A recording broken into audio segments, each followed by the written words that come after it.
Captain Jonathan Smith looked out over the scarred ruins of what was once Berlin. As huge plumes of black smoke rose from the city and heavy fighting continued in the city, he checked the ammunition on his M1 Abrams tank and made sure it was fully loaded. When the aliens first arrived through the moon's wormhole, it was a long and brutal 2 weeks of defending the city from the alien invaders. No one knew what was going to happen. Their ships were unlike anything humanity had ever seen before. Organic and insect-like, they destroyed major cities around the world within hours. The advance of their mechanized walkers seemed unstoppable, but only through sheer determination and courage could the horde slow its advance. Jonathan's tank battalion helped hold the line around Berlin with its reactive armor and powerful 120mm cannon. Cannons were the only weapons that seemed capable of penetrating the aliens' alloys, but they were constantly worn out with every 10 of his alien machines. It was destroyed, one of its tanks was lost, ammunition and supplies were running dangerously low, and morale was dropping faster than in the surrounding cities. Jonathan's gunner, Sergeant Adams, loaded the last armor-piercing round, and the radio was restored. All forces were informed that a new trolley had been sighted from the north, en route for a major assault. Jonathan silently swore that what they needed was a new alien superweapon. Jonathan initially has trouble peering through the thermals when he spots metal shapes towering above the tree line like mythical beasts of old. But these beasts are from another world. It was something, roughly 100 feet tall. The walkers are equipped with thick chitinous armor plates and a swarm of insect-like animals, with a single large glowing orb moving back and forth in the center of each machine on its legs, making it unmistakable. I was looking for an approaching target. Multiple rockets detonated from the nuke and began raining fire on the ruins. Jonathan let out a cry of fire, and all 5 of his tanks opened fire with their main guns in unison. A massive explosion shook the walkers, but it appeared to do little damage to their thick natural armor. They shook off high explosives like pebbles.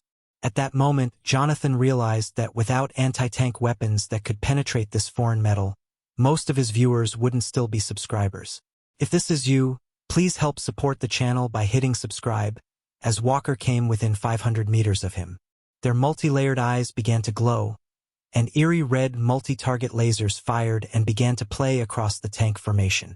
Jonathan put his car into reverse, but it was too late. The next moment, 3 pulsating red beams shot into the sky. He had 3 tanks simultaneously hit by particle fire and disintegrated. The crew didn't even have time to shout, "We must take command and regroup." The driver yelled into the radio as quickly as he could to retreat the tank. Jonathan caught one last glimpse of Walker. Their electronic eyes were aimed directly at his tank in the distance, and he could not escape from them. Jonathan witnessed 2 anti-tank missile teams moving back and forth between cover and attempting to enter firing positions. These teams withdrew their fire. This time, their shots hit the approaching walkers, and with an audible bang, pieces of armor flew off one of the behemoths. Jonathan watched as the alien machines launched javelin missiles at the same time, but the 2 missile teams were distracted by the thermals and fired forward, perfectly hitting the injured walker. A massive explosion illuminated the ruins as the weapon penetrated the weak point. The walker tipped sideways and fell to the ground in a vast cloud of debris. Before the second walker could react, the javelin team had already resumed loading and firing again. Their shots found similar vulnerabilities when they exploded.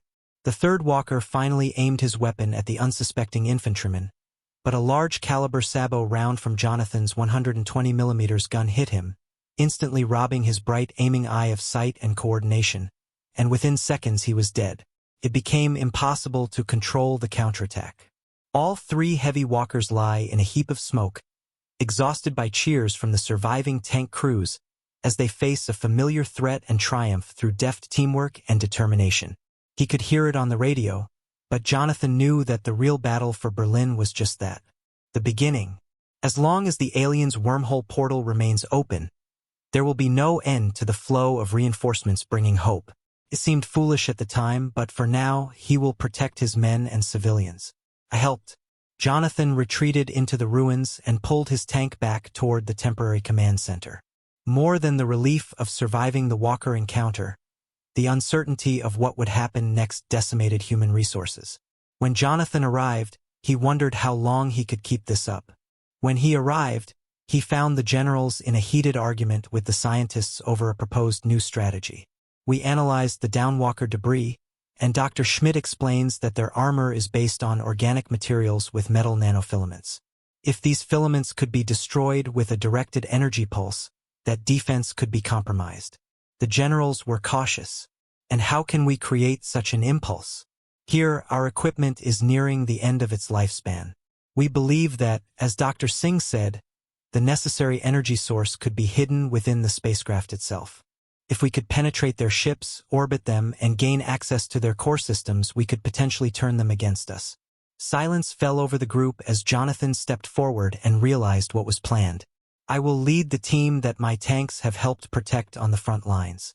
Once the tent is ready, I will try to help again.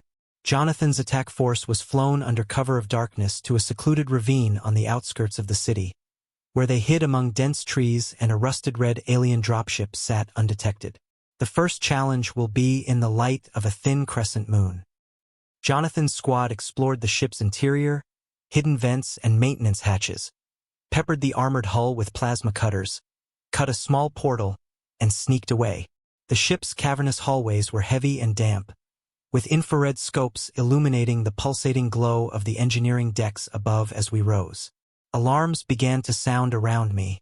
As the soldiers fight off the ambush, a group of insectoid alien drones brandishing Wicked's claws draw their weapons and fire in the confined space until they are spotted around a corner. Jonathan fired a drone that severed limbs and crashed into the brothers' path, blocking the hallway. They rush to the engineering level and find a giant organic reactor twitching. Between them and the target was a giant alien overseer with 8 limbs, 3 glowing eyes, and chitinous armor plates, and he made an eerie hissing sound. It ran toward them at an astonishing speed. Jonathan throws a grenade at his abdomen as he falls, and its explosion causes him to fall to the ground in a rain of IOR, but not before a giant claw cuts through his armor system, shorting it out with the electromagnetic charge of his claw. He was defenseless as more drones arrived at the command center, and his panicked radio calls were abruptly interrupted by a barrage of static. Things interrupted. Her face turned pale, and her only hope of neutralizing the alien war machine had just been lost. She stared helplessly at the generals in the haze of the explosion. Still, it shook and crackled the city below. The overloaded interference waves that Jonathan Lecter had formed into a signal were weak, but there was a good chance they had succeeded, the doctor exclaimed. Schmidt says that as long as the assault continues, the alien's armor will be vulnerable. We must attack while we can. The Battle of his Titanic erupts in Berlin as he gathers all the equipment and air support from the surrounding ruins and forests to intercept the aliens. Under the surreal green glow of the jamming waves, tank shells and rockets ricochet harmlessly and punch through organic exoskeletons, revealing swarms of hunters and alien spaceships torn from the sky. Desperate, the aliens lead a large army of infantry and launch an all-out attack on the human front and war machine, but the wave forces even their fearsome walkers to fall to the ground under the concentrated firepower on the suddenly flattened playing field. It happened. Dawn's light quickly tipped the tide in humanity's favor, causing portals to flicker and collapse, leaving all remaining forces on Earth stranded in a wasteland strewn with alien corpses. The greatest threat humanity has ever faced is no longer about courage, cooperation, or scientific audacity. Our species has triumphed against incredible odds.